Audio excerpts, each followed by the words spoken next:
In the autumn of 1347, 12 Genoese trading ships docked at the port of Messina in Sicily. The sailors aboard were dead or dying, covered in black, pus-filled swellings the size of eggs. Port authorities ordered the ships out of the harbor immediately. It was too late. Within 5 years, the Black Death had killed between 30 and 60% of Europe's entire population. Roughly 25 million people in a continent of perhaps 80 million were dead. In some cities, 2 out of every 3 people died.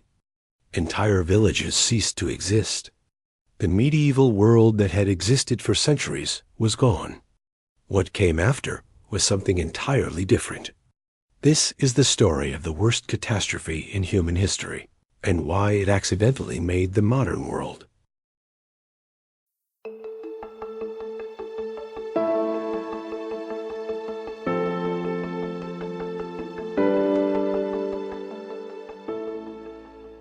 The Black Death was caused by the bacterium Yersinia pestis, transmitted primarily by fleas living on black rats.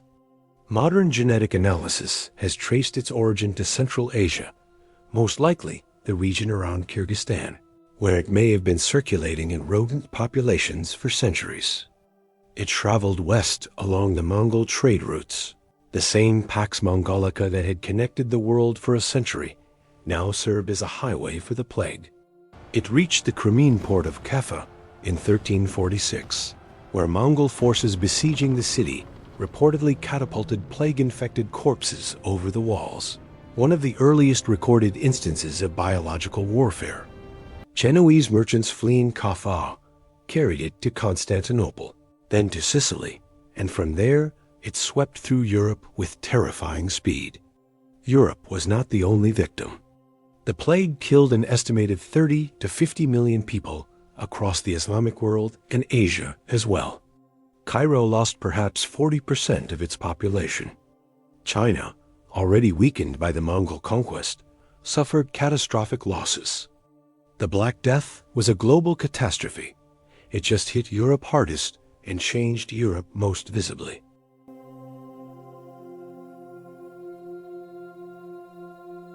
The psychological impact of the plague was as devastating as the physical toll.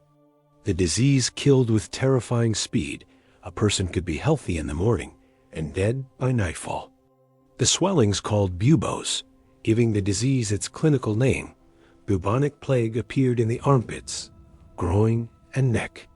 Victims turned black as blood hemorrhaged under the skin. The smell was indescribable. Social structures collapsed. Priests refused to administer last rites. Doctors fled cities. Parents abandoned children. Giovanni Boccaccio, who survived the plague in Florence in 1348 and wrote about it in the Decameron, described a city where the dead lay in the streets because there was nobody left to bury them. The church, which had defined medieval European life, was devastated. It had no explanation for the catastrophe and no cure. Its authority never fully recovered. Jews were massacred across Europe on the accusation that they had poisoned the wells, one of the most lethal outbreaks of anti-Semitic violence before the 20th century. Flagellant movements arose, with groups publicly whipping themselves to appease divine wrath. Medieval European civilization was not just losing people, it was losing its coherence.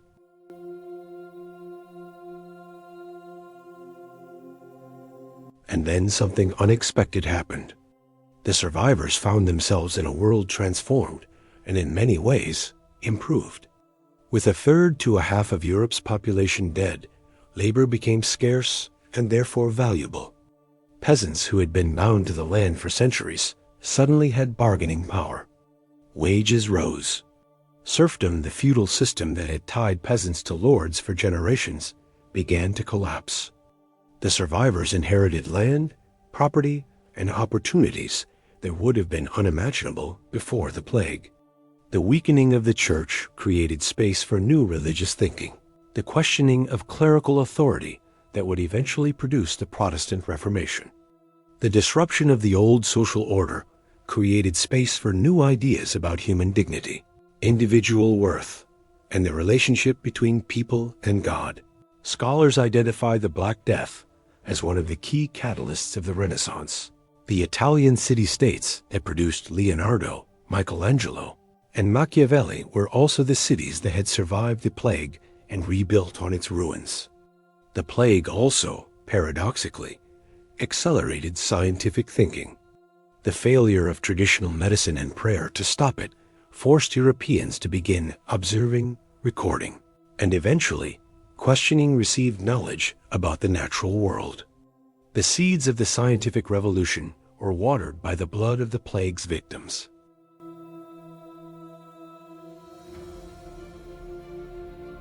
The Black Death killed perhaps a third of humanity across Eurasia.